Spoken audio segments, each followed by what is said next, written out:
Halo teman-teman, kami di sini dari kelompok 8 Pehdas Pengenalan Ekosistem Hutan dan Daerah Aliran Sungai. Di sini kami akan memberikan informasi sedikit mengenai DAS.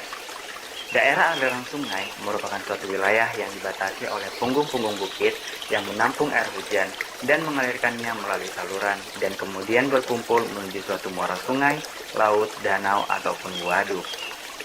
Pada DAS terdapat berbagai macam penggunaan lahan, misalnya hutan, lahan pertanian, pedesaan, dan jalan. Dengan demikian, DAS mempunyai berbagai fungsi sehingga perlu dikelola.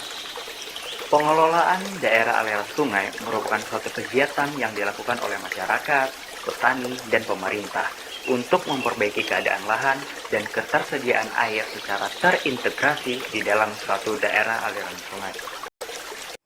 Sungai merupakan sebuah ekosistem yang terbentuk dari aliran air tawar alami yang mengalir dari hulu hingga hilir dan sangat penting bagi keberlangsungan hidup seluruh makhluk hidup di bumi ini.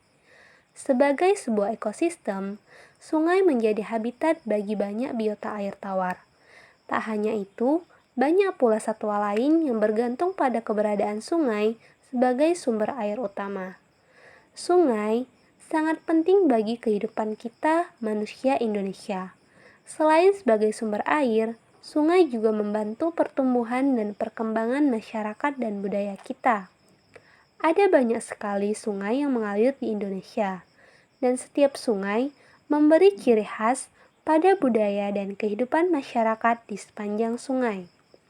Bisa kita lihat contoh keragaman etnis dari masyarakat di beberapa sungai, seperti pada Sungai Ciliwung, Sungai Mahakam, Sungai Musi, dan masih banyak lagi.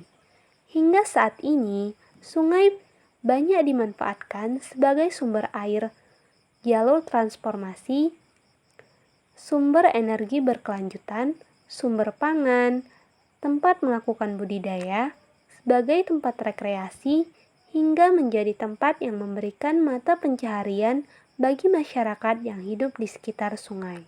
Pada kesempatan kali ini, saya akan membuat suatu video edukasi tentang daerah aliran sungai.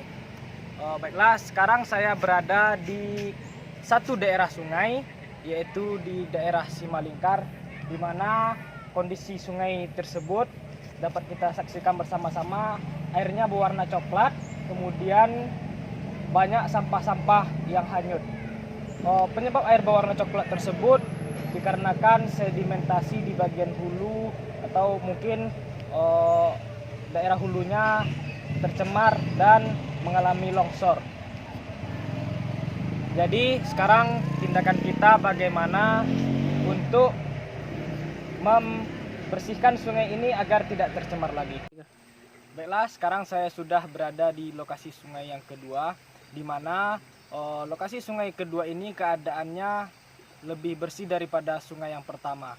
Dapat kita lihat sampah-sampah tidak ada yang berhanyutan, baik itu sampah plastik ataupun sampah yang lainnya.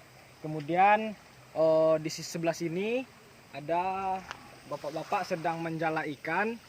Itu menunjukkan bahwa lokasi sungai ini masih terjaga dan sehingga ikan dapat hidup dan berkembang di sungai tersebut. Di Indonesia banyak sungai yang tercemar. Pencemaran tersebut berasal dari sampah rumah tangga yang dibuang ke sungai secara sembarangan. Selain itu, jajar limbah pabrik yang dibuang ke sungai tanpa pengolahan yang baik dapat mencemari sungai. Pemakaian pestisida pertanian yang berlebihan juga dapat mencemari sungai. Akibatnya, ikan-ikan di sungai pergi bermigrasi mencari sungai yang lebih bersih. Hal ini mengakibatkan pendapatan nelayan berkurang. Untuk itu, mari kita jaga sungai dengan membuang sampah pada tempatnya, stop pengolahan limbah tanpa pengolahan, dan stop penggunaan pestisida pertanian yang berlebihan.